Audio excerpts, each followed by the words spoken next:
রাসূল আকরাম সাল্লাল্লাহু আলাইহি ওয়াসাল্লামের কাছে এক ব্যক্তি এসেছে, এসে বলে, ইয়া রাসূলুল্লাহ সাল্লাল্লাহু আলাইহি ওয়াসাল্লাম, আমার হৃদয়টা বড় কঠোর, আমার দিলটা শক্ত হয়ে গেছে, আপনি আমারে কিছু আমল শিখিয়ে দেন, যেই আমল করলে আমার কঠোর হৃদয়টা নরম হয়ে যাবে। চিন্তা কইরা দেখেন, নবীর জামানার একজন মানুষ নবীকে এসে বলতেছে যে আমারে আমল শিখিয়ে দেন, যেই আমলের দ্বারা আমার দিলটা নরম হবে। আর আমাদের দিলের হালত কি? আমাদের দিলের হালত এটা তো পাথরের চাইতেও শক্ত হয়ে গেছে। আমাদের চোখে কান্না নাই, মানুষের কষ্ট দেখে আমাদের কান্না আসে না, আমাদের দিলের অবস্থা তো আরো বেশি খারাপ। এইবার নবীজি তাকে আমল শিখিয়ে দিলেন। নবীজি বলেন, ওয়ামসাহ রাসাল ইয়াতীম ওয়া আত'ইমিল মিসকিন। নবীজি বলেন, তুমি ইয়াতীমের মাথায় হাত বুলায় দাও আর মিসকিনদের খানা খাওয়াও। এই দুইটা কাজ যদি করো তাহলে তোমার কঠোর হৃদয়টাকে নরম বানায় দিবেন কে?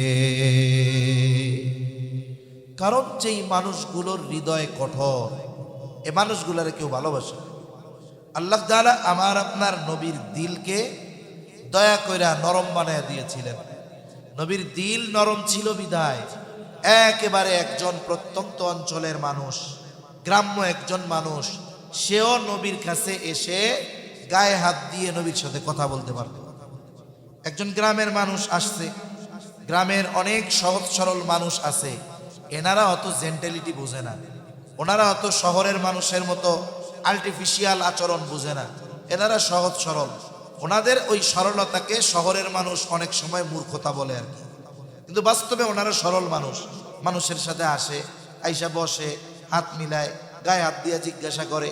এইরকম সরল মানুষগুলো শহরের মানুষের সাথে আইসা যদি করে, তাহলে আমরা শহরের মানুষ ঝাড়ি একটা দিয়া এমন ঝাড়ি দিমু যে ও ভয়ে 3 হাত দূরে চলে যাবে, ঠিক কিনা বলে?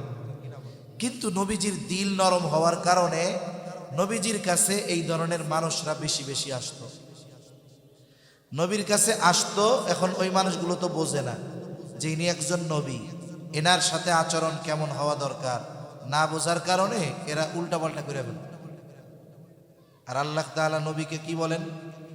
ফাবিমা রাহমাতিম মিনাল্লাহি লিনতা লাহুম ওয়ালাউ কুনতা ফাযযান গালিযাল কলবি লানফাদ্দু মিন হাওলিক ফা'ফু আনহুম ওয়াস্তাগফির লাহুম।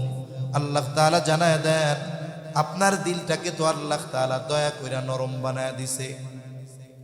যদি দিল নরম না হইতো, বলে এই যে মানুষগুলো আপনার কাছে আসে, আপনার পাশে এসে বসে, আপনাকে ঘিরে রাখে, বলে লাং ফাদ্দু মিন হাওলিক, এরা আপনার কাছে আসতো না, আপনার কাছে বসতো না, আপনাকে ঘিরা রাখতো না। আরে আপনার দিল তো আল্লাহ আমি নরম বানায় দিয়েছি, এই জন্য এরা আসে। এদের হয়তো আচরণ অনেক সময় অপছন্দনীয় হতেই পারে, কারণ এরা সাধারণ মানুষ, বোঝে না। এদের যদি আচরণের দ্বারা আপনি কোনো কষ্ট পান, আল্লাহ তাআলা বলেন ফা'ফু আনহুম। 1 নাম্বার, আপনি তাদেরকে মাফ করে দিবেন। 2 নাম্বার, ওয়াস্তাগফির লাহুম, আপনি শুধু মাফ করবেন তা নয়, বরং আপনি তাদের জন্য আমি আল্লাহর কাছেও ক্ষমা চাইবেন। ইমতিনানুহু বিল লিসানি ওয়ালা বিল কলাম। ونشهد أن لا إله إلا الله وحده لا شريك له ونشهد أن سيدنا وسندنا وحبيبنا وطبيبنا وأولانا ومولانا محمد صلى الله تعالى عليه وعلى آله وأصحابه وبارك وسلم تسليما كثيرا كثيرا. أما بعد فأعوذ بالله من الشيطان الرجيم. بسم الله الرحمن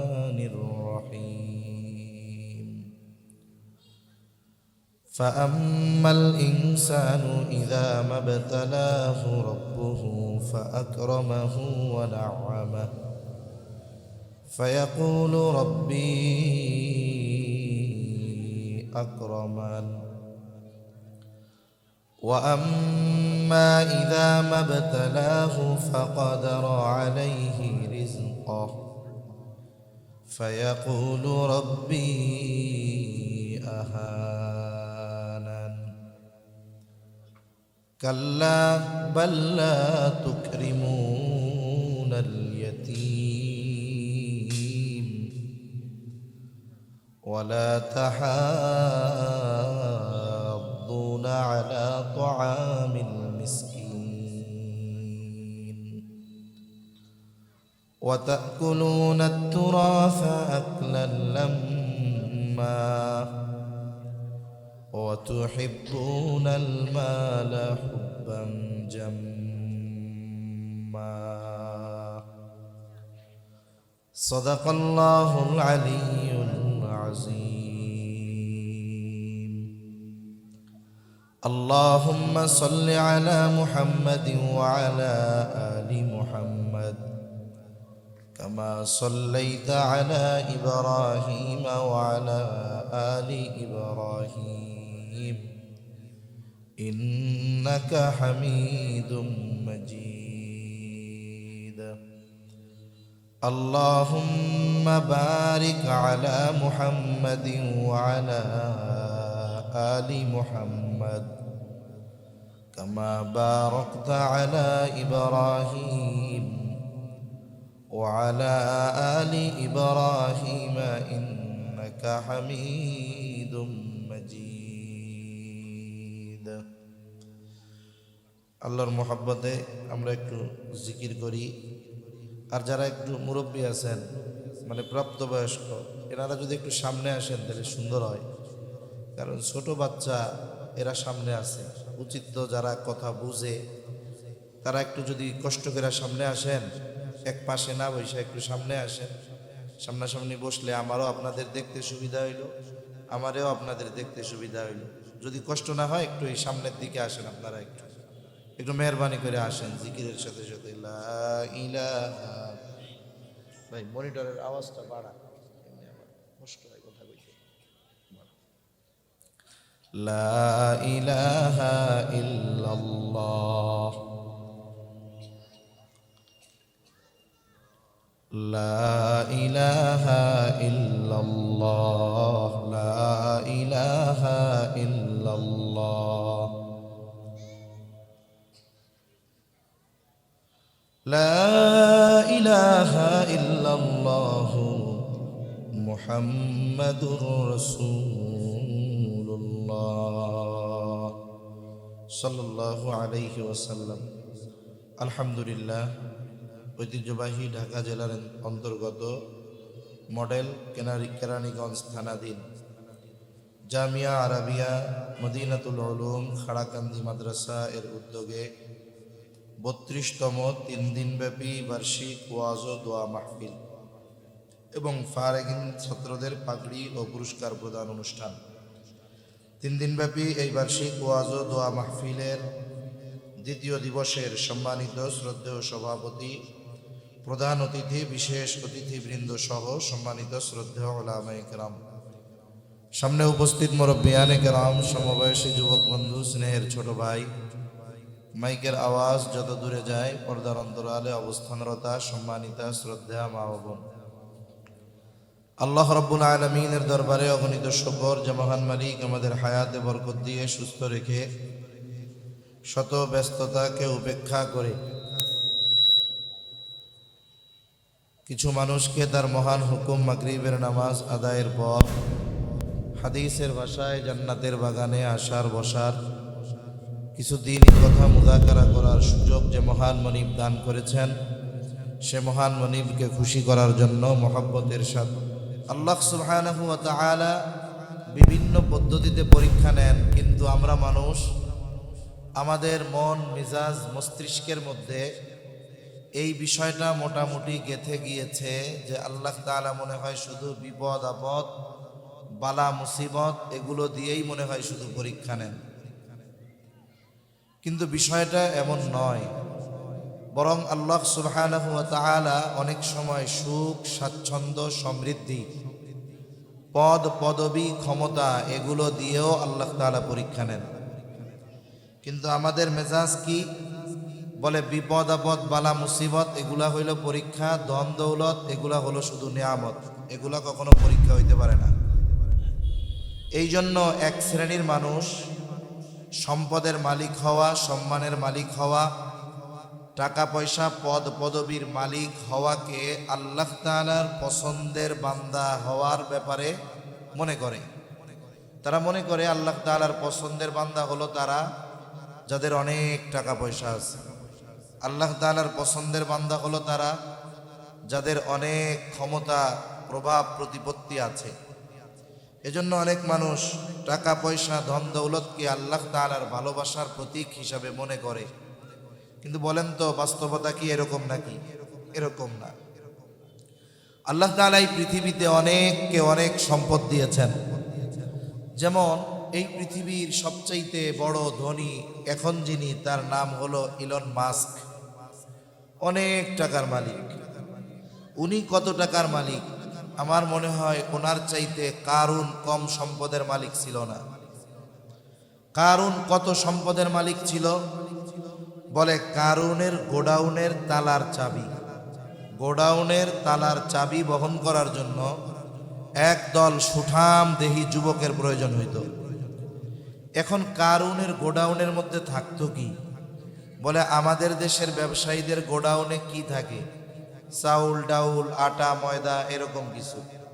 আর কারুনের গোডাউন ভরা চাউল ডাউল, আটা ময়দা না, কারুনের গোডাউন ভরা ছিল সব স্বর্ণ। তাহলে এক হিসাবে বলা যায় এই পৃথিবীর অন্যতম শ্রেষ্ঠ ধনীদের অন্তর্ভুক্ত ছিল কারুন। বলেন তো আল্লাহ তাআলা মনে হয় কারুনরে খুব ভালোবাসতো নাকি? এই পৃথিবীতে আল্লাহ তাআলা যাদেরকে ক্ষমতা দিয়েছেন এদের মধ্যে অন্যতম ছিল ফিরআউন, নমরুদ। আল্লাহ তাআলা এদেরকে কত বিশাল সালতানাতের অধিপতি বানিয়েছিলেন। এখন বলেন তো এই জন্য কেউ বলবে আল্লাহ মনে হয় ফেরাউনকে খুব ভালোবাসতো এই জন্য ক্ষমতা দিয়েছে? বরং এই হামান, নমরুদ, কারুন, ফেরাউন এরা শুধু মুসলিমদের কাছেই ঘৃণিত এমনটা নয়। সারা পৃথিবী খুঁজে অমুসলিম, ইসলাম বিদ্বেষী যারা, এদের মধ্যেও একটা মানুষের নাম আপনি কারুন পাবেন না, একটা মানুষের নাম আপনি ফেরাউন পাবেন না, একটা মানুষের নাম আপনি হামান পাবেন না, একটা মানুষের নাম আপনি নমরুদ পাবেন না। অমুসলিমেরাও এই নামগুলো রাখতে লজ্জা পায়। যদি কাউকে টাকা দেওয়া হয়, ভাতা দেওয়া হয়, যে তুমি গরিব মানুষ, তোমার দিন চলতে কষ্ট হয়, পরিবার চালাইতে কষ্ট হয়, এক কাজ করো, ছেলে একটা হইছে, হামান নাম রাখো, মাসে মাসে 2000 টাকা দিন। বলেন তো যতই দেওয়া হোক ও কি তার সন্তানের নাম হামান রাখতে রাজি হবে? তাহলে দেখেন এরা ক্ষমতার মালিক ছিল, টাকা পয়সার মালিক ছিল, কিন্তু তারা তাদের নামটা এত ঘৃণিত যে মুসলিম নয়, অমুসলিমেরাও এদের নামে সন্তানদের নাম রাখে না। তাহলে যে কথা বলার জন্য মূলত বলতেছিলাম যে টাকা পয়সা এটা সব সময় নেয়ামত না, আল্লাহ তাআলা এটা পরীক্ষা করার জন্য দেন।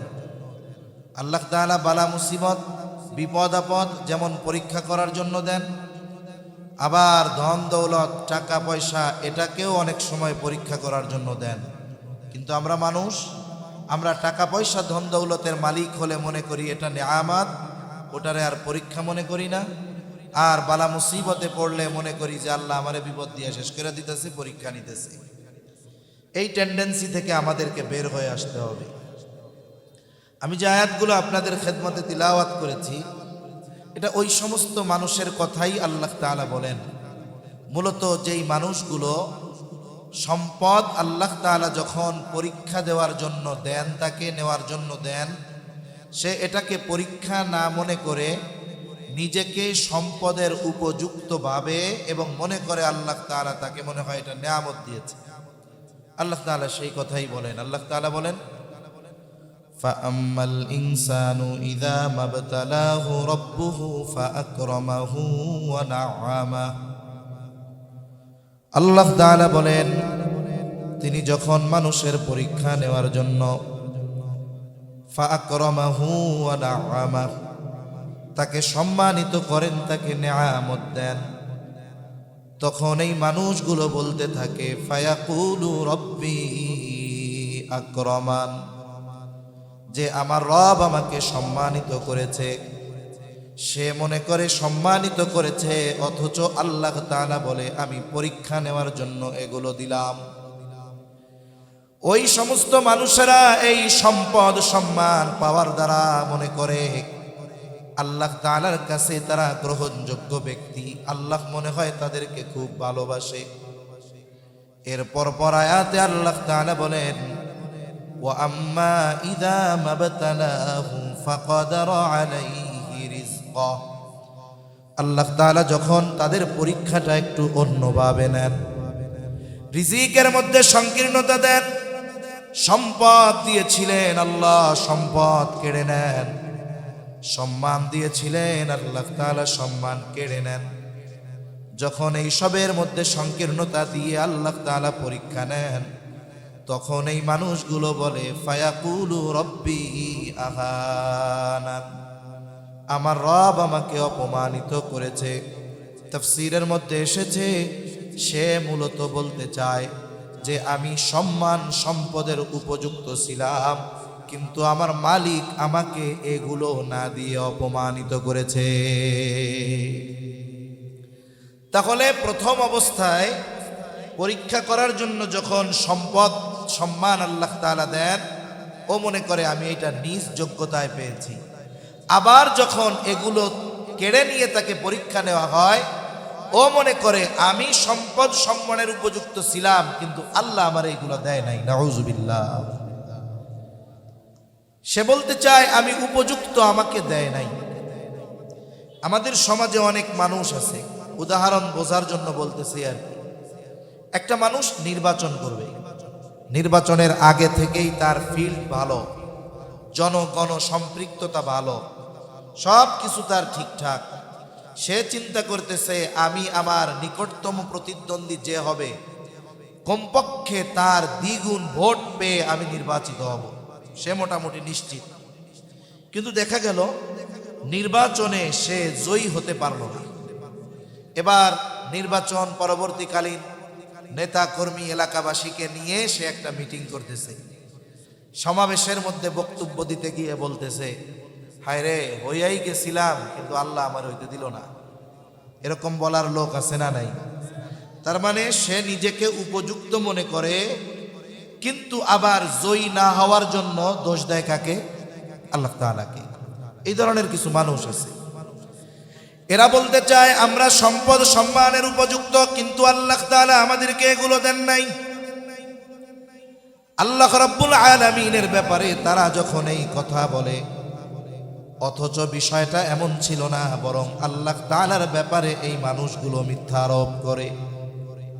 আমি আপনি যতই দুর্বল হই না কেন, আমার আপনার ব্যাপারে কেউ যদি কোনো অপবাদ দেয়, এমন কোনো বিষয় আমার আপনার উপরে চাপিয়ে দিতে চায় যার সাথে আমার আপনার কোনো সম্পর্ক নাই, আমি আপনি যতই দুর্বল হই না কেন, এই রকম কোনো মিথ্যা আরোপ আমার আপনার ব্যাপারে যদি কেউ করে, বলেন তো আমি আপনি এই কথার প্রতিবাদ করব কি করব না?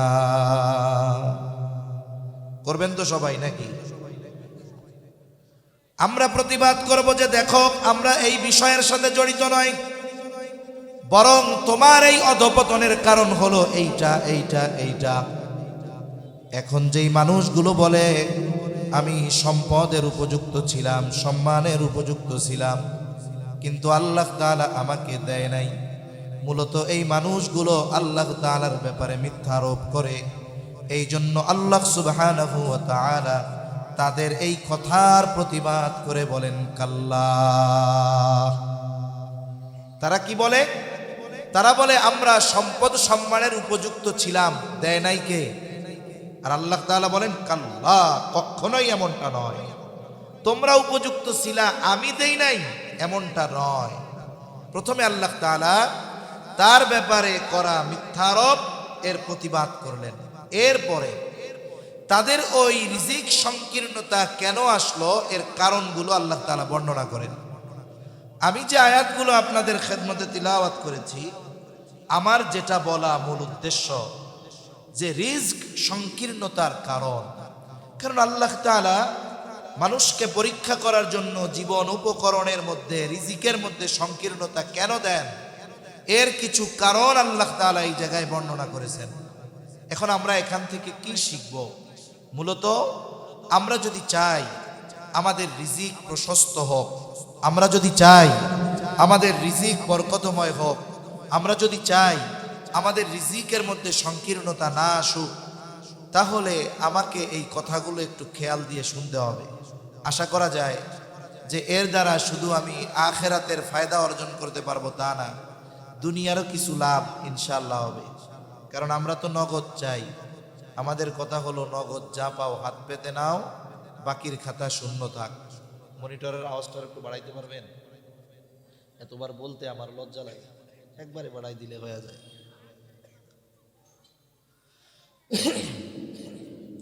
তাহলে আমরা যদি আল্লাহ তাআলার এই কথাগুলো মানি, তাহলে লাভ শুধু আখিরাতের না দুনিয়ারও আছে, দুনিয়ারও লাভ আছে। আল্লাহ রাব্বুল আলামিন প্রথমে তাদের কথার প্রতিবাদ করে বলেন, কাল্লা, কখনোই এমনটা নয় যে তোমরা সম্মানের উপযুক্ত আমি তোমাদের কাছ থেকে সম্মান কেড়ে নিয়েছি, সম্পদের উপযুক্ত সম্পদ বঞ্চিত করেছি, এমনটা নয়। তাহলে কেন তোমাদের রিজিকের মধ্যে সংকীর্ণতা আসলো? আল্লাহ তাআলা বলেন, বাল্লা তুকরিমুনাল ইয়াতীম। আল্লাহ রাব্বুল আলামিন বলেন, তোমাদের রিজিক সংকীর্ণতার এক নম্বর কারণ আল্লাহ তাআলা বলেন, লা তুকরিমুনাল ইয়াতীম, যে তোমরা ইয়াতীমদেরকে সম্মান করো না। প্রথম কথা হলো, ইয়াতীম তো সাধারণত নাবালেগ হবে, তা আমরা বড় মানুষ, নাবালেগ এদের আবার কেমনে সম্মান করব? মূল কথা হলো ইয়াতীম সে তো মানুষ, সেই ইয়াতীম হিসাবে আমাদের কাছে কিছু আচরণ, কিছু হক তার প্রাপ্য ছিল। মূলত তোমরা ওই ইয়াতীমদের হকগুলো প্রদান করো না। ইয়াতীমদের সাথে সদাচরণ করা এটা খুব জরুরি একটি বিষয়। সাধারণত ইয়াতীম প্রথমত দুই ধরনের হতে পারে। এক ধরনের ইয়াতীম হলো ধনী ইয়াতীম, আর এক ধরনের ইয়াতীম হলো দরিদ্র ইয়াতীম, গরিব ইয়াতীম। অনেক ইয়াতীম আছে দেখা যায় তার বাবা দুনিয়া থেকে চলে গেছে ঠিক, কিন্তু তার জন্য অঢেল সম্পদ রেখে গেছে। আবার আর এক ধরনের ইয়াতীম আছে সম্পদও নাই, বাবাও নাই। যে ইয়াতীমের বাবা সম্পদ রেখে মারা গেছে, ওই ইয়াতীমের সাথে যদি কেউ খারাপ আচরণ করে, কথার মাধ্যমে কষ্ট দেয়, ওই ইয়াতীমের হৃদয়ের মধ্যে এই চিন্তা আসবে, আরে আমার আব্বু যদি আজকে বেঁচে থাকতো তাহলে এই মানুষগুলো আমার সাথে খারাপ আচরণ করতো না।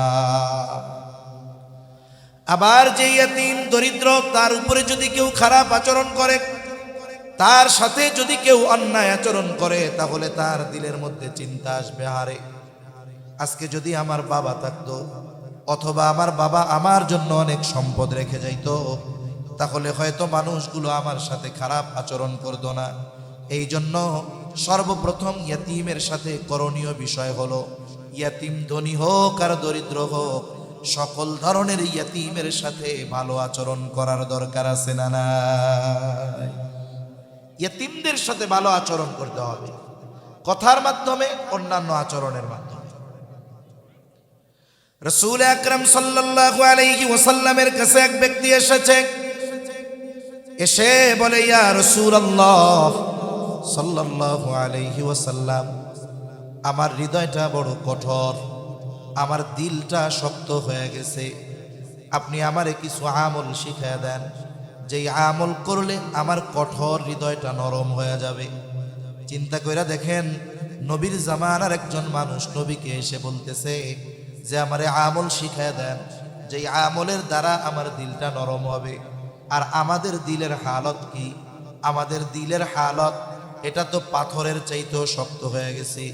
আমাদের চোখে কান্না নাই, মানুষের কষ্ট দেখে আমাদের কান্না আসে না, আমাদের দিলের অবস্থা তো আরো বেশি খারাপ। এইবার নবীজি তাকে আমল শিখায়া দিলেন। নবীজি বলেন ওয়ামসাহ রাসাল ইয়াতীম ওয়া আত'ইমিল মিসকিন। নবীজি বলেন তুমি ইয়াতীমের মাথায় হাত বুলায় দাও আর মিসকিনদের খানা খাওয়াও। এই দুইটা কাজ যদি করো তাহলে তোমার কঠোর হৃদয়টাকে নরম বানায় দিবেন কে? কারণ যেই মানুষগুলোর হৃদয় কঠোর, এ মানুষগুলারে কেউ ভালোবাসে না। আল্লাহ তাআলা আমার আপনার নবীর দিলকে দয়া কইরা নরম বানায় দিয়েছিলেন।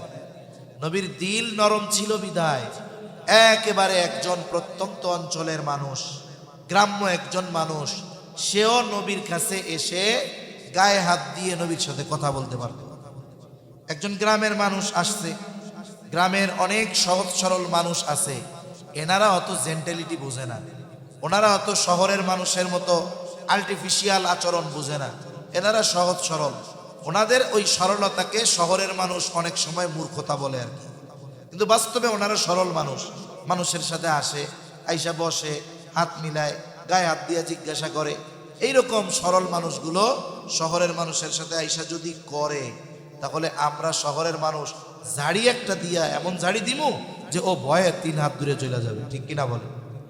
কিন্তু নবীজির দিল নরম হওয়ার কারণে নবীজির কাছে এই ধরনের মানুষরা বেশি বেশি আসতো, নবীর কাছে আসতো। এখন ওই মানুষগুলো তো বোঝে না যে ইনি একজন নবী, এনার সাথে আচরণ কেমন হওয়া দরকার, না বোঝার কারণে এরা উল্টাপাল্টা করে ফেলে। আর আল্লাহ তাআলা নবীকে কি বলেন? ফাবিমা রাহমাতিম মিনাল্লাহি লিনতা লাহুম ওয়ালাউ কুনতা ফাযযান গালিযাল কলবি লান ফাদ্দু মিন হাওলিক ফা'ফু আনহুম ওয়াস্তাগফির লাহুম। আল্লাহ তাআলা জানায় দেন আপনার দিলটাকে তো আল্লাহ তাআলা দয়া কইরা নরম বানায় দিছে। যদি দিল নরম না হইতো, বলে এই যে মানুষগুলো আপনার কাছে আসে, আপনার পাশে এসে বসে, আপনাকে ঘিরে রাখে, বলে লাং ফাদ্দু মিন হাওলিক, এরা আপনার কাছে আসতো না, আপনার কাছে বসতো না, আপনাকে ঘিরা রাখতো না। আরে আপনার দিল তো আল্লাহ আমি নরম বানায় দিয়েছি, এই জন্য এরা আসে। এদের হয়তো আচরণ অনেক সময় অপছন্দনীয় হতেই পারে, কারণ এরা সাধারণ মানুষ, বোঝে না। এদের যদি আচরণের দ্বারা আপনি কোনো কষ্ট পান, আল্লাহ তাআলা বলেন ফা'ফু আনহুম। 1 নাম্বার আপনি তাদেরকে মাফ করে দিবেন। 2 নাম্বার ওয়াস্তাগফির লাহুম, আপনি শুধু মাফ করবেন তা নয়, বরং আপনি তাদের জন্য আমি আল্লাহর কাছেও ক্ষমা চাইবেন। প্রথমে বলবেন আমি মাফ করে দিলাম, এরপরে আল্লাহরে বলবেন আল্লাহ আপনিও মাফ করে দিয়েন। তা দেখেন নবীজির দিল নরম ছিল, এই জন্য নবীজির সাথে মদিনার মূল সড়কে একজন গোলাম, সেও নবীর সাথে মিশে মিশে হাতে হাত রেখে পথ চলতে পারত। তা আমাদের দিলের অবস্থা বড় কঠিন কঠোর। তা নবীর জামানার একজন মানুষ নবীরে বলতেছে যে আমারে আমল শিখায় দেন যাতে করে আমার শক্ত দিলটা নরম হয়ে যায়। নবী কি বললেন? ইয়াতিমের মাথায় হাত বুলায় দাও, মিসকিনরে খানা খাওয়াও। এজন্য আমরাও যদি আমাদের দিলটারে নরম বানাতে চাই, বলে ইয়াতিমের মাথায় আমরা হাত বুলায় দিব, ইয়াতিমকে আদর করব, স্নেহ করব। যদি কারো সামর্থ্য থাকে, অ্যাবিলিটি থাকে, মাদ্রাসাগুলোর মধ্যে সবচাইতে বেশি ইয়াতিম লালন পালন করা হয়। এই বাংলাদেশে এনজিওরা এসেছিল যতগুলো কারণ দেখিয়ে, এর মধ্যে অন্যতম একটি কারণ ছিল যে শিশু যারা আছে অনাথ, মা বাবা নাই, টাকা পয়সা নাই, এদের লালন পালন, খাদ্য, বস্ত্র, চিকিৎসা, বাসস্থানের ব্যবস্থা তারা করবে। কিন্তু এই সব প্রলোভন দিয়ে বাংলাদেশে আসলো। ওলামায়ে কেরাম তাদের দুর্বিসন্ধি বুঝতে পেরেছিলেন বিদায় শেখুল হাদিস আল্লামা আজিজুল হক রহমাতুল্লাহি আলাইহি সহ ওই সময়ের ওলামায়ে কেরাম বাধা প্রদান করেছিলেন। কিন্তু সাধারণ মানুষ তো বোঝে না। সাধারণ মানুষ, তাদের মধ্যে আরো বিরূপ প্রতিক্রিয়া দেখা গেল। এরা বলে যে কিছু মানুষ আমাদের কল্যাণ করতে চায়, উপকার করতে চায়, হুজুররা আমাকে উপকারও চায় না। হুজুররা তো গভীর চিন্তা ভাবনা কইরা বলছে দরকার নাই, কিন্তু সাধারণ মানুষ তো আর বুঝে নাই। ওই সময় বিরোধিতা করছে। এখন এনজিও বাংলাদেশে আসছে, কি করে? এতিম অনাথ অসহায় এদের সেবা তো বহুদূর, সেবার নামে সুদে টাকা দিয়া টাকা যদি না দিতে পারে পরনের কাপড়ও খুলে নিয়ে গেছে, এমন নজির এই দেশে আছে, ঠিক কিনা বলেন? সবচাইতে বেশি ইয়তীম অসহায় দরিদ্র মানুষ লালন পালন হয় এদেশের কওমি মাদ্রাসাগুলোর মধ্যে। এটার জরিপ আছে, এটা আমার বানানো কথা না। সবচাইতে বেশি ইয়তীম অসহায় দরিদ্র মিসকিন যারা আছে এদের খাদ্য বস্ত্র চিকিৎসা শিক্ষা বাসস্থান এগুলার ব্যবস্থা এই ধরনের মাদ্রাসাগুলোর মধ্যে বেশি হয়, কওমি মাদ্রাসার মধ্যে হয়। তা আপনার বাড়ির পাশে মাদ্রাসা আছে, আপনার যদি অ্যাবিলিটি থাকে আপনি একটা ইয়তীমের অভিভাবক হয়ে যান। আইসা বলেন মুহতামিম সাহেবের কাছে, হুজুর আল্লাহ তাআলা তো দিছে, টাকা পয়সা কম দেয় নাই। এক সময় এই পতিত জমি ছিল 5,000 টাকা করে কেউ শতক কিনতো না। এখন যে পরিস্থিতি, এখনই দাম 5 লাখ, আর 5 বছর গেলে কত হইব তার ঠিক নাই। এক সময় তো 10 লাখ না, এখন ওরে বাবা কম করে ফেলছি কাম সারা। মনে করেন এখনই 10 লাখ, আর যদি কোনো মতে হেমায়েতপুর দিয়া একটা রাস্তা কোনো মতে আবদুল্লাপুর ঢুকে 30 লাখেও পাওয়া যাইব না। আমার যত জমিন ছিল এক সময় এর দামই 5 লাখ ছিল না, এখন প্রতি শতকের দাম 10 লাখ। হুজুর আল্লাহ তো দিছে, তা একটা কাম করেন, একটা ইয়াতিম আমারে দেন, এটারে আমি লালন পালন করি, এর খরচ আমি সব দিয়া দিই। ইয়াতিমের অভিভাবক হয়ে যায়। কার অভিভাবক হয় বলেন তো, তার লাভ আছে না নাই? হাদিসের মধ্যে আসছে, নবীজি বলেন যেই ঘরে একজন ইয়াতিম আছে, ইয়াতিম ওই ইয়াতিমের সাথে সদাচরণ করা হয়, ভালো ব্যবহার করা হয়, নবীজি বলেন ওই ঘরটা হলো উত্তম ঘর। আবার নবীজি বলেন ওই ঘর কতই না নিকৃষ্ট ঘর, যেই ঘরে একজন ইয়তীম আছে আর ইয়তীমের সাথে খারাপ আচরণ করা হয়। এই জন্য বুজুর্গানে দিন বলেন, যেই ঘরে ইয়তীম আছে আর ওই ইয়তীমের সাথে যদি ভালো আচরণ করা হয়, তাহলে ওই ঘর আল্লাহ তাআলা রহমত বরকত দিয়া ভরপুর করে দেয়। আবার যেই ঘরের মধ্যে ইয়তীম আছে, ইয়তীম বলে তার সাথে খারাপ আচরণ করা হয়, অসৎ আচরণ করা হয়, ওই ঘর থেকে আল্লাহ তাআলা রহমত বরকত উঠায় নিয়ে যায়। আরে আপনি মনে করতেছেন আমি ডাউল দিয়া খাই, আলু ভর্তা দিয়া খাই, অনেক ভালো আইটেমের তরকারি দিয়া খাই না, একটা ইয়তীমকে নিয়ে আমি কি খাওয়াবো? মনে রাখবেন, কসম করলে আমার ভুল হবে না, একটা ইয়তীম সে ভালো খাবারের মুখাপেক্ষী যতটা না হয়, তার চাইতে ভালো আচরণ সে বেশি কামনা করে। দেখেন নবীজি সাল্লাল্লাহু আলাইহি ওয়াসাল্লাম যখন আব্দুল মুত্তালিব জীবনের অন্তিম সময়, একেবারে জীবনের শেষ সময়, এখন আব্দুল মুত্তালিব কি করলেন? তার সন্তানদের মধ্য থেকে আবু তালেবকে আমার আপনার নবীর অভিভাবক বানায় দিলেন। কিন্তু ইতিহাস ঘাটলে দেখা যায় ওই সময় আব্দুল মুত্তালিবের যত সন্তান বেঁচে ছিল তাদের মধ্যে সবচাইতে গরিব ছিল আবু তালেব। সবচেয়ে গরিব কে ছিল? আবু তালেব। অন্যান্য সন্তানরা ধনী বেশি ছিল। অন্যান্য সন্তানরা যে নবীকে ভালোবাসতো না তা নয়, সবাই নবীজিকে সবচেয়ে বেশি ভালোবাসতো, কিন্তু সবার মধ্যে আবু তালেব বেশি ভালোবাসত। এখন আব্দুল মুত্তালিব যদি চাইতেন অন্যান্য যেই সন্তানেরা আছে যারা ধনী তাদেরকে বলতে পারতেন যে তোমরা মুহাম্মাদের অভিভাবক হও, কিন্তু আবু তালেবের ব্যাপারে কেন তিনি এই সিদ্ধান্ত নিলেন? কারণ আব্দুল মুত্তালিব এখানে সম্পদের চাইতে ভালোবাসাকে প্রাধান্য বেশি দিয়েছেন।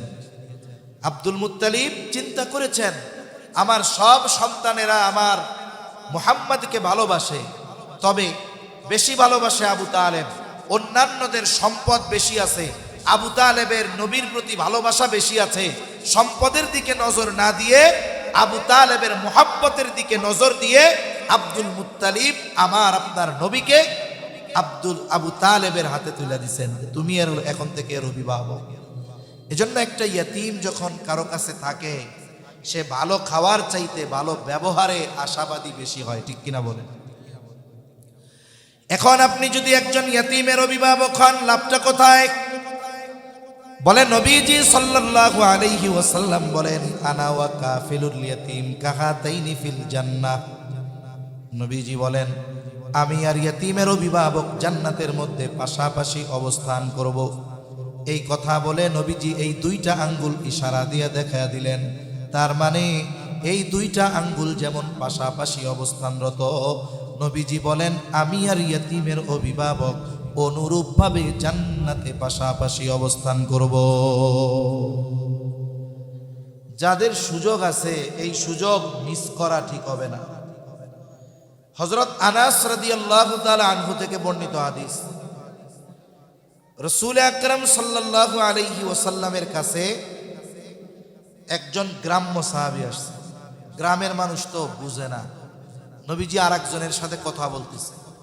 নিয়ম হলো আপনি যখন অন্য কারো সাথে কথা বলবেন, ওই কথা চলাকালীন সময়ে আমি গিয়ে আপনার কাছে কিছু জিজ্ঞাসা করা এটা উচিত নয়, এটা ঠিক নয়। উচিত কি আপনাদের দুইজনের কথা শেষ, এরপরে গিয়ে আমার কথা বলা। কিন্তু গ্রামের মানুষ তো বুঝে না, দৌড়ে আয় সেই নবীজির কাছে বলতেছে, ইয়া রাসূলুল্লাহি মাতা সাআ, হে আল্লাহর রাসূল কিয়ামত কখন হবে? নবীজি ওই ব্যক্তির সাথে কথা শেষ করার পরে বলতেছেন, ওই ব্যক্তি কোথায় যে জিজ্ঞাসা করলো কিয়ামত কখন হবে? এইবার ওই ব্যক্তি বলে, আনা ইয়া রাসূলুল্লাহ, আমি জিজ্ঞাসা করেছি হে আল্লাহর রাসূল। এই ব্যক্তির প্রশ্ন জিজ্ঞাসা করার ভাবটা একটু অন্যরকম ছিল, এই জন্য নবীজি তার এই কথার জবাব না দিয়ে পাল্টা প্রশ্ন তাকে করলেন। নবীজি জিজ্ঞাসা করতেছে, মা আদাত্তা লাহা, কিয়ামতের জন্য তুমি কি পাথেয় সংগ্রহ করেছো? লোকটা গ্রামের মানুষ, সহজ সরল মানুষ, সহসাই সে জবাব দিয়ে বলে, আমি আল্লাহ এবং তার রাসূলকে ভালোবাসি। নবীজি তার এই কথার জবাবে বললেন, আল মারউ মাআ মান আহাব্বা। নবীজি বলেন, যে যাকে মোহাব্বত করে তার সাথে অবস্থান করবে। এইবার লোকটা তার বাড়ির দিকে হাঁটা দিল।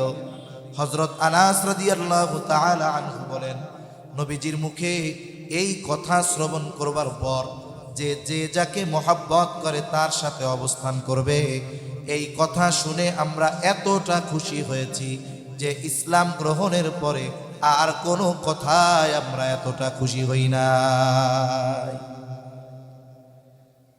সাহাবায়ে কেরাম নবীর সাথে জান্নাতে থাকতে পারবে এই কথা শুনে যত খুশি হইছে, বলে ইসলাম গ্রহণের পরে আর কোনো কথায় আমরা এতটা খুশি হই নাই। সুবহানাল্লাহ। এখন বলেন তো, নবীর সাথে থাকার খবরে সাহাবায়ে কেরাম এত খুশি, এই নবীর সাথে থাকার সুযোগ এখনো আমাদের জন্য আছে না নাই?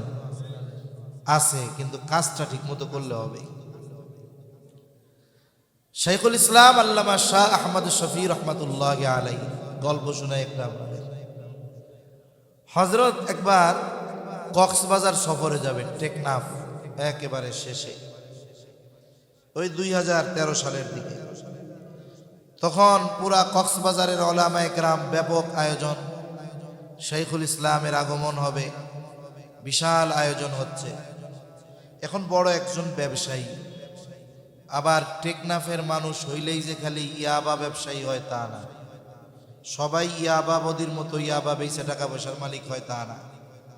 টেকনাফের অনেক বড় বড় ব্যবসায়ী আছে, মাছ ব্যবসায়ী। আল্লাহর কি নিয়ামত, বলে সমুদ্রের মধ্যে এক ধরনের মাছ আছে, এর এক একটা মাছ যদি পায়, এক একটা মাছ সাইজ ভেদে 3-4 লাখ টাকা বিক্রি হয়। বলে কি মাছ এত টাকা দাম? বলে এক ধরনের মাছ আছে, ওই মাছগুলোর পেটে সুতার মতো এক ধরনের জিনিস থাকে, এটা দিয়ে অপারেশন করে যে সেলাই করে যেই সুই, সুইয়ের সাথে যেই সুতা, এই সুতা ওই মাছের পেটের থেকে আসে। এটা খুব ব্যয়বহুল এবং দামি, ওই মাছের পেটে ওইটা পাওয়া যায়। দেখা যায় কারো নসিব যদি ভালো হয়, তাহলে 10-12টা পায়া গেলে তারে আর পায় কে? সে তো এমনিই প্রায় কোটিপতির কাছাকাছি হয়ে যায়। তাই এরকম অনেক বড় বড় মাছ ব্যবসায়ী আছে, অনেক বড় বড় ব্যবসায়ী। তা এর মধ্যে একজন লোক এই ব্যাপক বড় আয়োজন দেখে আয়োজকদের জিজ্ঞাসা করতেছে, কি হবে এই জায়গায়? বলে এখানে শাইখুল ইসলাম আল্লামা শাহ আহমদ শফি সাহেব হুজুর আসবে, সমস্ত ওলামা একরাম আসবে, কক্সবাজার জেলার বাংলাদেশের অনেক প্রসিদ্ধ আলেমরা আসবে। তা এখন ওই লোকটা আয়োজকদের বলতেছে যে আপনাদের এই আয়োজনে খরচ কত হবে? বলে কত আর খরচ হবে, এখানে লাইটিং মাইকিং প্যান্ডেলিং সব দিয়ে মেহমানদের আপ্যায়ন টাপ্যায়ন দিয়ে 15 লাখের আশেপাশে খরচ হইতে পারে। লোকটা প্রস্তাব দিয়েছে যে শোনেন, যত খরচ হোক সব আমি দিয়া দিব, কিন্তু শর্ত কি? শর্ত হলো শাইখুল ইসলামের সাথে আমাকে একটু বসার সুযোগ করে দিতে হবে, ওনার সাথে একটু খাওয়ার ব্যবস্থা করে দিতে হবে, ওনার হাতটা একটু ধরার ব্যবস্থা করে দিতে হবে। ওনারা চিন্তা করছে এটা কোনো ব্যাপার হইল? এটা কি কোনো ব্যাপার? ওনারা বলছে ঠিক আছে, অসুবিধা নেই। এখন দেখেন, একটা মানুষ এই পৃথিবীর একজন বুজুর্গ আলেমে দ্বীনের সোহবত পাওয়ার জন্য, তার সাথে একটু পাশে বসার জন্য, তার সাথে এক দস্তরখানে খাওয়ার জন্য, তার সাথে একটু মুসাফা করার জন্য 15 লাখ 20 লাখ যা লাগে লাগুক খরচ করতে রাজি। তাহলে যেই কর্ম করলে নবীর সাথে জান্নাতে যাওয়ার থাকার সুযোগ আছে, সেই কর্ম করার সুযোগ থাকার পরেও যারা করে না, আসলে এরা বড় দুর্ভাগ্যবান ব্যক্তি, ঠিক কিনা বলেন? এজন্য উচিত সুযোগ থাকলে ঘরে ইয়াতিম রাখা, আল্লাহ তাআলা রহমত বরকত দিয়ে ভরপুর করে দিবে। আবার দেখেন, আপনার একজন ইয়াতিমের সব খরচ চালানোর মতো অ্যাবিলিটি নাই, সামর্থ্য নাই। যেমন মসজিদ বানানোর ফজিলতের হাদিস নবীজি বলেন, মান বানা লিল্লাহি মাসজিদা বানাল্লাহু লাহু বাইতান ফিল জান্নাহ। যে আল্লাহর জন্য মসজিদ বানাইলো, আল্লাহ তাআলা তার জন্য জান্নাতে ঘর বানাবে। এই ফজিলতের কথা চিন্তা করে যদি আমরা সবাই এক একটা মসজিদ বানানো শুরু করি, তাইলে তো ইমামও খুঁজা পাওয়া যাইব না, জামাতও করা যাইব না, মুসল্লিও পাওয়া যাবে না। তার মানে কি?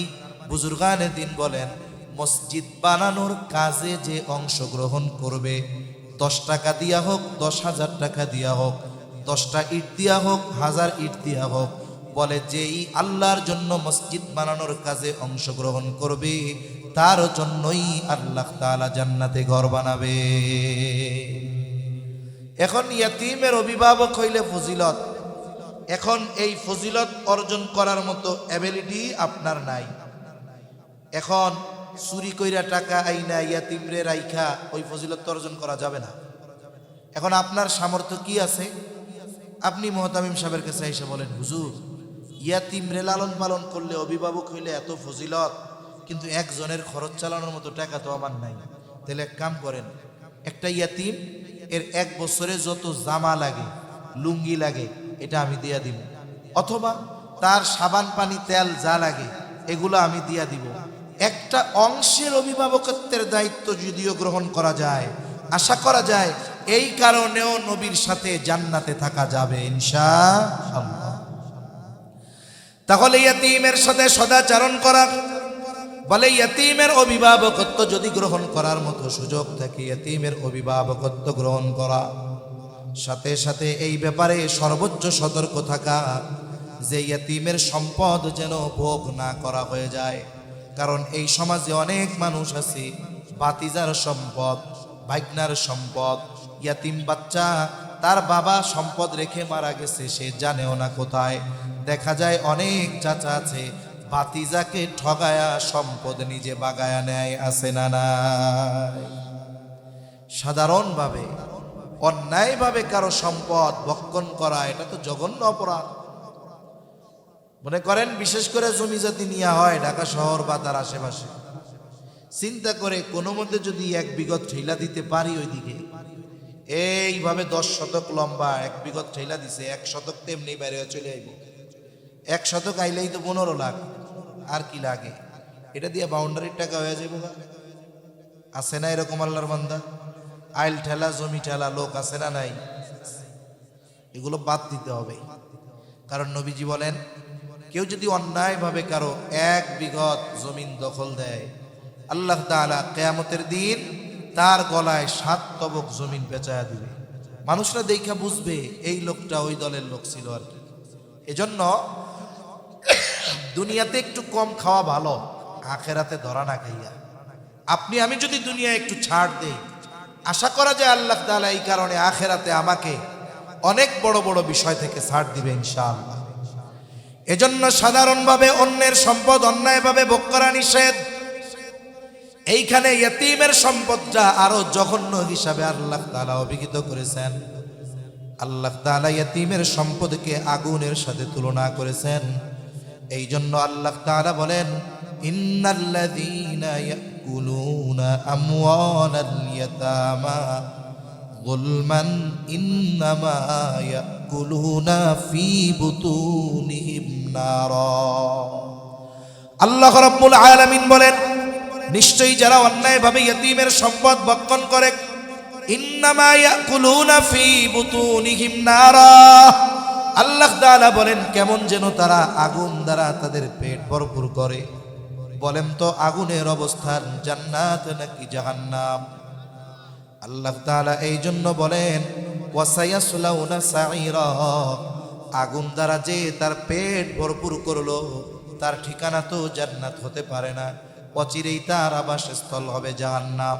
এই জন্য সাবধান, ইয়তীমের সম্পদ ভক্ষণ করা যাবে না। ইয়তীমের সম্পদ যদি কারো মধ্যে থাকে, এটা ইয়তীমকে যথাযথভাবে বুঝাইয়া দিতে হবে। এজন্য ইয়তীমের সম্পদ খায়া ফেলা এটা হলো আবু জাহেল মার্কা কাজ।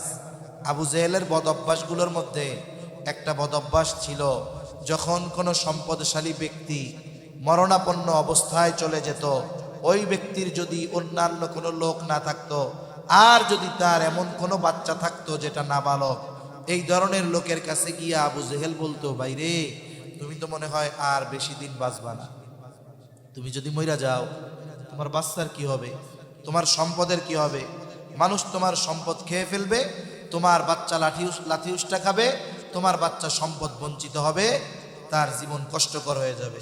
তা কি করা যায়? বলে এক কাজ করো, তুমি সবার সামনে ঘোষণা দাও যে তুমি মারা যাওয়ার পরে তোমার সন্তানের অভিভাবক সম্পদের দেখাশোনার দায়িত্ব হইল আমার। লোকটা চিন্তা করতো, হ্যাঁ কথা তো ঠিক, আবু জেহেল যদি আমার সন্তানের অভিভাবক হয়, সম্পদের দেখাশোনার দায়িত্ব নেয়, তাইলে আমার সন্তান সম্পদের দিকে চোখ তুইলা তাকানোর সাহস কেউ করবে না, ঠিক কিনা বলে? আপনি যদি আপনার টাকা পয়সা নিরাপদ রাখতে চান, এলাকার মানুষের সামনে এলাকার সবচেয়ে বড় ডাকাতের কাছে টাকাটা জমা রাখবেন, দেখবেন সে আপনার এই টাকা জান দিয়ে হেফাজত করবে। এখন চিন্তা করতেছে যে আবু জেহেলরে বানাইলে তো সব নিরাপদ, এবার ঘোষণা দিত যে আমার মৃত্যুর পর আমার সম্পদ সন্তান সব কিছুর দায়িত্ব আবু জেহেলের। লোকটা মারা যাইত, সন্তানটা নাবালক, এইবার সন্তানকে সে ভালো মতো দেখাশোনা করতো না, উল্টা কি করতো, সন্তানটা যদি কোনো কিছু সম্পদ চাইতে আবু জেহেলের কাছে আসতো, আবু জেহেল তার ঘাট ধাক্কা দিয়ে বের করে দিত, বলে সর্বদাই কিন্তু এগুলো সব আমার। তাহলে ইয়তীমের সম্পদ যারা ভক্ষণ করে, বলে তারা হলো আবু জেহেলের খাসলাতওয়ালা লোক, ঠিক কিনা বলেন? এজন্য ইয়তীমের সম্পদ আমরা ভক্ষণ করব না। যদি কারো কাছে থাকে ইয়তীমের সম্পদ ফেরত দিয়া দিব। লম্বা কথা আর বলার মতো সুযোগ নাই। তাহলে আল্লাহ তাআলা রিজিক সংকীর্ণতার 1 নম্বর কারণ কি বললেন? যে তোমরা ইয়তীমদেরকে সম্মান করো না। ইয়তীমদের সম্মান করো না মানে ইয়তীমদের সাথে সদাচরণ করো না, তাদের যেই হক সেই হক তোমরা প্রদান করো না, তাদেরকে তাদের হক বঞ্চিত করো, তাদের সম্পদ তোমরা মেরে খাও, বলে এই জন্য তোমাদের রিজিকের মধ্যে সংকীর্ণতা আসে। 2 নম্বর কারণ আল্লাহ তাআলা বলেন ওয়ালা তাহাদ্দুনা আলা তুআমিল মিসকিন।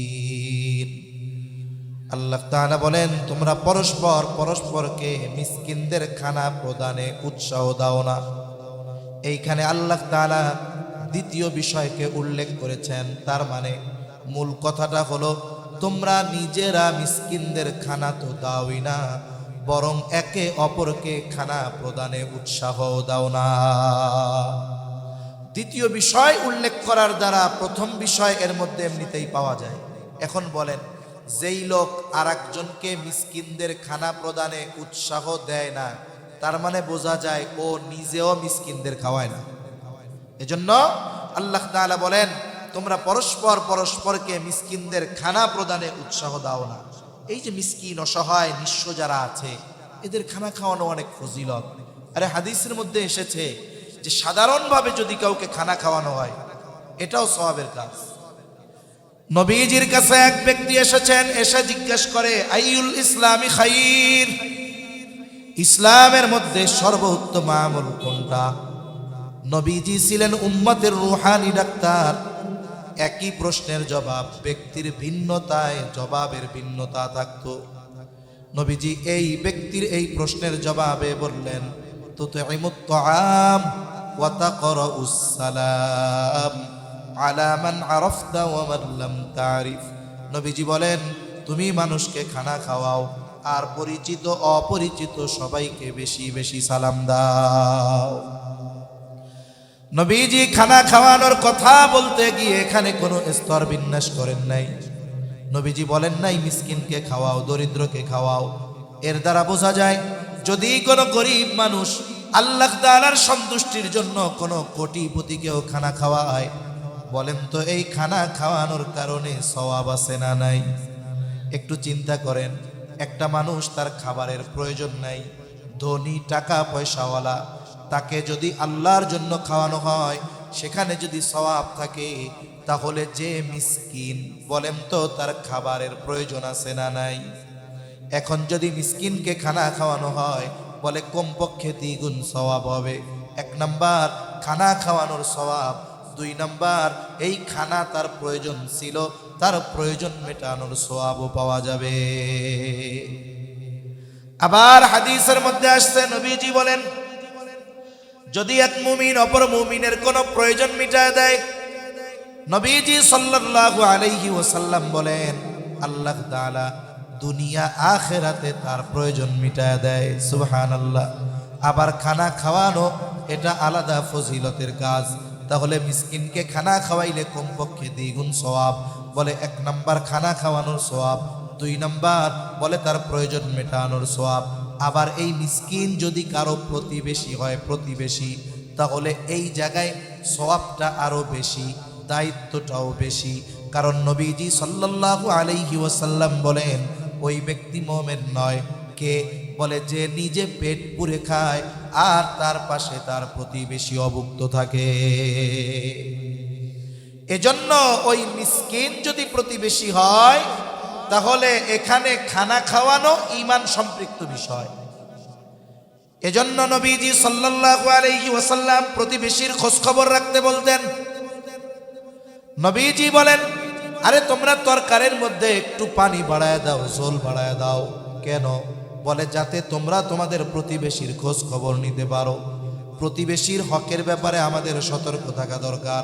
কারণ নবীজি সাল্লাল্লাহু আলাইহি ওয়াসাল্লাম বলেন আওসিনি জিবরিলু বিল জার হাত্তা গনানতু আন্নাহু সাইওয়ারিসাহু। বলে জিবরাইল আলাইহিস সালাম আমাকে প্রতিবেশীর ব্যাপারে এত গুরুত্ব দিচ্ছিল, আমি একটা সময় মনে করেছিলাম হয়তো প্রতিবেশীকে ওয়ারিশ বানায় দেওয়া হবে। তার মানে মারা যাওয়ার পর যেমন সন্তান সম্পদের মালিক হয়, বলে ওই রকম সম্পদের একটা অংশের মালিক হয়তো প্রতিবেশীকে বানায় দেওয়া হতে পারে। এই জন্য প্রতিবেশীর ব্যাপারে খেয়াল রাখা দরকার। শুধু তাই না, প্রতিবেশী যদি অমুসলিম হয়, প্রতিবেশী যদি অমুসলিম হয় তার দিকেও বেশি খেয়াল রাখা দরকার। কারণ এক হাদিসের মধ্যে আসছে আয়েশা সিদ্দিকা রাদিয়াল্লাহু তাআলা আনহা নবীজিকে জিজ্ঞাসা করেন ইয়া রাসূলুল্লাহ আমার 2 জন প্রতিবেশী, একজন মুসলিম অপরজন ইহুদি, ইয়া রাসূলুল্লাহ এই 2 জন প্রতিবেশীর ব্যাপারে কার ব্যাপারে আমার উপরে বেশি হক, কার ব্যাপারে আমার বেশি দায়িত্ব? নবীজি সাল্লাল্লাহু আলাইহি ওয়াসাল্লাম প্রতিবেশীর এই হকের কথা বলতে গিয়ে তিনি বলেন নাই যে মুসলিম সে তোমার কাছে বেশি হক প্রাপ্য, বরং নবীজি বললেন যার দরজা তোমার দরজার বেশি কাছে, প্রতিবেশী হিসাবে সে তোমার কাছে বেশি হক পাবে। তাহলে দেখেন প্রতিবেশী যদি অমুসলিম হয়, ইসলাম এই নিকটে বেশি হওয়ার কারণে প্রতিবেশী হিসাবে তাকে প্রায়োরিটি দিয়েছে, অগ্রাধিকার দিয়েছে। এখন একজন মুসলিম যদি আমার প্রতিবেশী হয় আর সে যদি অভুক্ত থাকে আর আমি যদি পেট ভরে খাই, নবীজি বলেন প্রকৃত মুমিন হতে পারো নাই। এজন্য প্রতিবেশী যদি মিসকিন হয়, অসহায় হয়, আমরা তার দিকে খেয়াল রাখবো। এই শীতের সময় খেয়াল রাখবো যে আমার বাড়ি লেপ আছে, আমার বাড়ি এসি আছে, গরমে ঠান্ডা, আবার ঠান্ডার সময় গরম, রুম হিটার আছে, কিন্তু আমার প্রতিবেশীর গায়ে দেওয়ার কম্বল আছে কিনা, আমার প্রতিবেশীর গায়ে দেওয়ার শীতের বস্ত্র আছে কিনা, এই বিষয়গুলো আমাদের খেয়াল রাখা দরকার আছে না নাই? তাহলে দেখেন, খানা খাওয়ানো এটা ফজিলতের কাজ। মিসকিনদের খানা খাওয়াইলে আরো বেশি ফজিলত। এখন আপনার আমার কাছে টাকা নাই, একজন খানা খাইতে চাচ্ছে, আমার কাছে নাই, আমি আমার বন্ধুকে বললাম যে ভাই তুমি তাকে 10টা টাকা দিয়ে দাও, অথবা একটা পাউরুটি আর একটা কলা কিনে দাও। এখন সে কিনে দিল, সে খাইলো। এখন আমি তো টাকা নাই আমার কাছে, বলে আমি তাকে সুপারিশ করলাম, উদ্বুদ্ধ করলাম, উৎসাহিত করলাম, এই কারণে ও টাকা ব্যয় করে যেই সওয়াব পাইল, আমি তাকে উৎসাহ দিয়ে সমপরিমাণ সওয়াব পেয়ে গেলাম। সুবহান। এজন্য মিসকিনদের খানা খাওয়ানো ফজিলতের কাজ। নিজে যদি না খাওয়াতে পারি, ওই সময় যদি আমার কাছে পয়সা না থাকে, আমার পরিচিত যদি কেউ থাকে, আমি তাকে উৎসাহ দিব যে ভাই তুমি একটু খাওয়াই দাও না। খানা খাওয়ানো তো ফজিলতের কাজ, স্বাভাবিকভাবে খানা খাওয়ানো ফজিলতের কাজ। আপনার আত্মীয় স্বজন বাড়িতে অনুষ্ঠান করেন না আপনারা? অনেক সময় অলিমা করেন। এই যে অলিমায় আত্মীয় স্বজন, বিবাহর অনুষ্ঠানে আত্মীয় স্বজনের দাওয়াত দিয়ে খাওয়ানো হয়। আল্লাহর জন্য খাওয়াইলে ফজিলত আছে না নাই? আছে। কিন্তু খাওয়াইয়া যদি টেবিল পাইতে বসে থাকেন, ফজিলত আছে কে? নাই। টাকা পয়সা আছে না? কি কয়? এটা তো বড় এক বিজনেস। এটা তো এখন সভ্য সমাজে দাওয়াত না, এটা হলো দাওয়াতির নামে ডাকাতি, ঠিক কিনা কন? এজন্য এই ধরনের দাওয়াত কাউরে দেওয়ার দরকার নাই।